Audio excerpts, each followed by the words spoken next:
Tema homili saya pagi ini tentang Yesus telah bangkit atau diambil orang.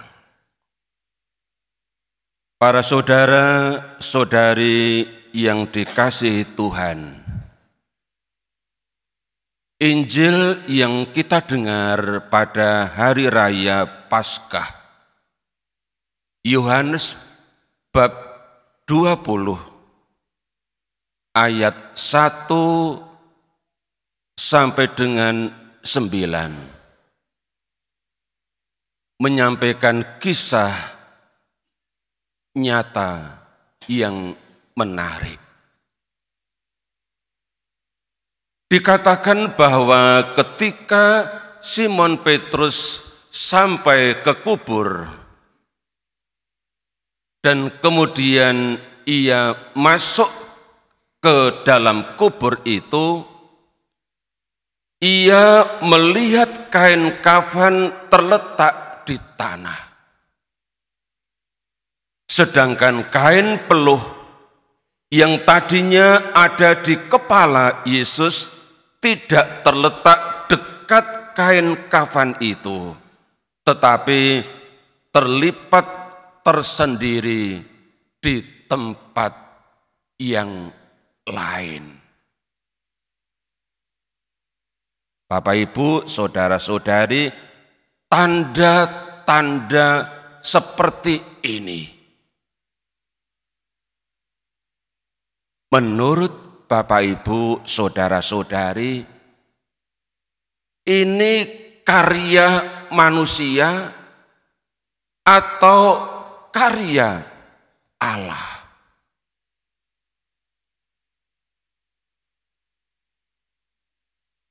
Gimana?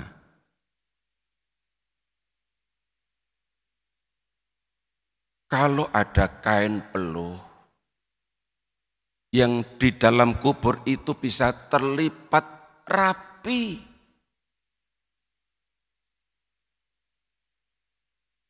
sementara jenazah Yesus tidak ada di kubur itu. Ini karya manusia atau karya Allah?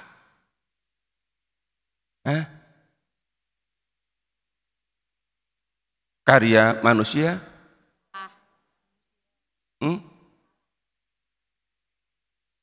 Kalau karya manusia, pencuri mengambil jenazah Yesus, masa iya sih sempat merapikan, melipat kain peluh? Saya kira tidak ada pencuri serajin itu. Ya. Kalau pencuri mengambil sesuatu di rumah orang, pasti tempat itu acak-acakan, morat-marit. Karena mengambil dalam waktu sesingkat-singkatnya, jangan sampai ketahuan penghuni rumah. Jangan sampai ketahuan orang. Maka secepat mungkin tidak akan memperhatikan banyak hal termasuk melipat kain. Tetapi kalau karya Allah, apakah Allah juga melipat kain peluh itu sehingga rapi di kubur Yesus itu? Gimana? Ini karya manusia atau karya Allah? Allah. Yakin? Yakin. Yakin bahwa ini karya Allah? Ya. Boleh yakin ya, bahwa itu adalah bagian dari karya Allah. Ada tanda-tanda kecil yang bisa mengantar kepada iman akan Yesus yang bangkit. Bahwa kalau di dalam kubur itu Yesus tidak ada, jenazah Yesus tidak ada, sedangkan kain yang ada di situ dalam keadaan rapi, Bisa jadi ini adalah karya Allah. Hanya bagaimana Allah bekerja, tak seorang pun yang melihat pada saat itu. Tapi tanda-tanda itu bisa mengantar orang, bisa mengantar kita kepada iman akan Yesus yang bangkit. Bapak Ibu, saudara-saudari, dari bacaan pertama, ya, bacaan pertama Kisah Para Rasul bab 10 tadi kita dengar di ayat 33 dikatakan bahwa di kota Kaisarea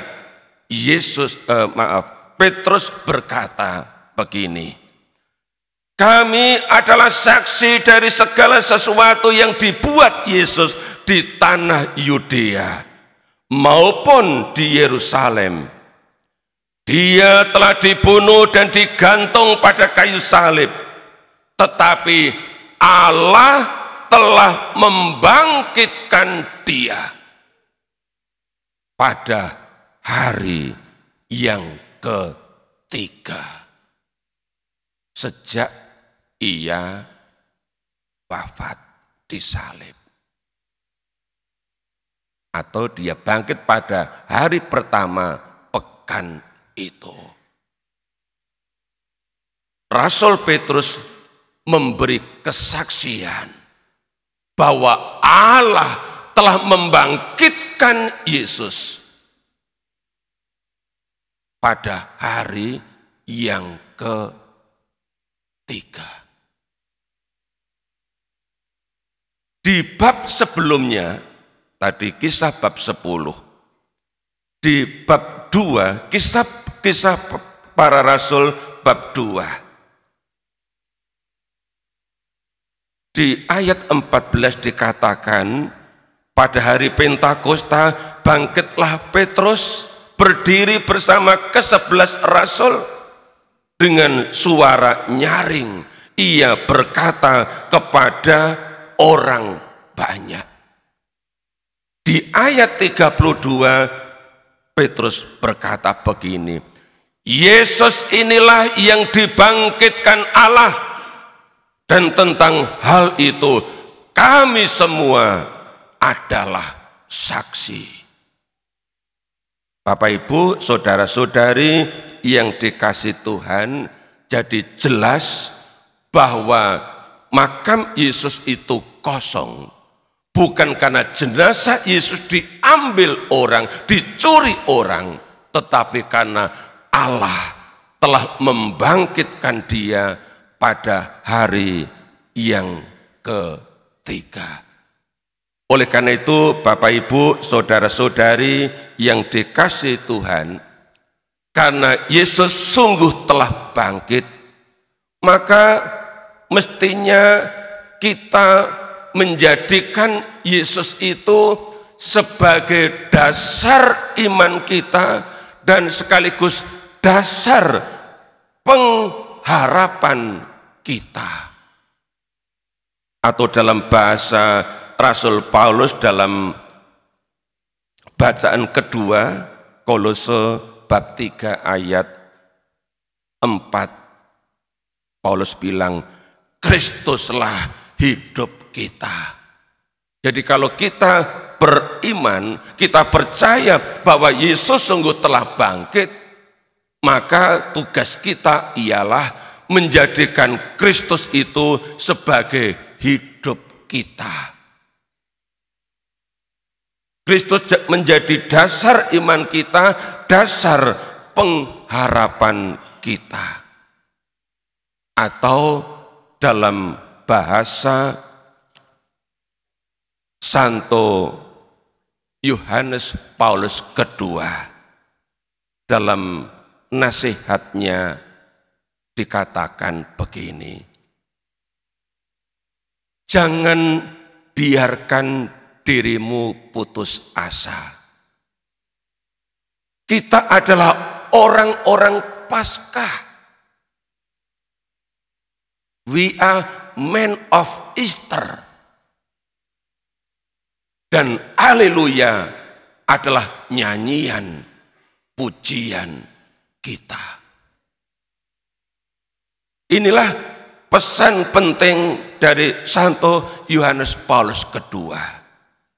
Kalau mau dirinci ada 3. Pertama, jangan biarkan dirimu putus asa.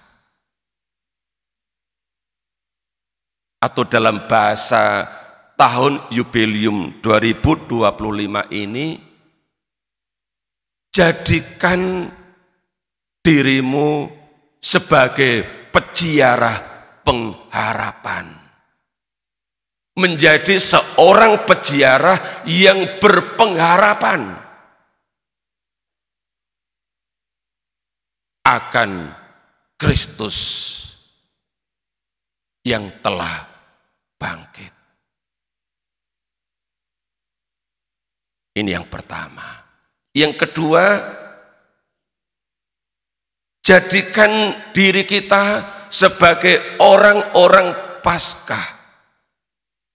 Orang-orang yang hidup dalam iman akan Yesus yang sungguh telah bangkit. Bukan Yesus yang diambil orang.